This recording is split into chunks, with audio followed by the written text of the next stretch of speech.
একটা কারণ হচ্ছে যে আমাদের সমাজের কিছু আনএক্সপেক্টেড আনরিয়ালিস্টিক কিছু এক্সপেকটেশনস থাকে মায়েদের উপর। হ্যাঁ, সামাজিক কিছু আনরিয়ালিস্টিক এক্সপেকটেশনস থাকে। কেমন? যে তুমি মা হয়েছো, তোমাকে সবসময় সব কিছু করে রাখতে হবে।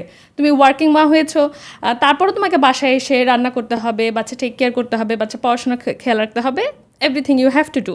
আবার তুমি হোম মেকার হয়েছো, বাসায় কাজ করছো, তারপরেও তোমাকে বাসা টিপটপ রাখতে হবে। তোমার বাসায় সারাদিন থাকো, তারপর তোমার বাসা অগোছালো হয়ে থাকে কেন? সো তখন মায়ের মধ্যে কাজ করে যে তাহলে আমি কি করব? বাচ্চাকে কি আমি খেলতে দিব না? বাচ্চা তো খেলবে, খেলতে গেলে তো ঘর নোংরা হবেই।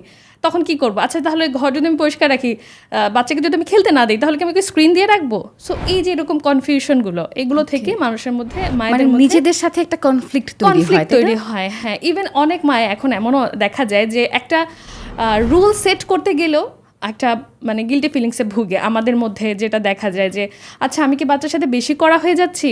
আচ্ছা, এটা কি ওর জন্য বেশি ক্ষতি করে ফেলছি? বা এই যে একটা মানে ব্যালেন্স করা।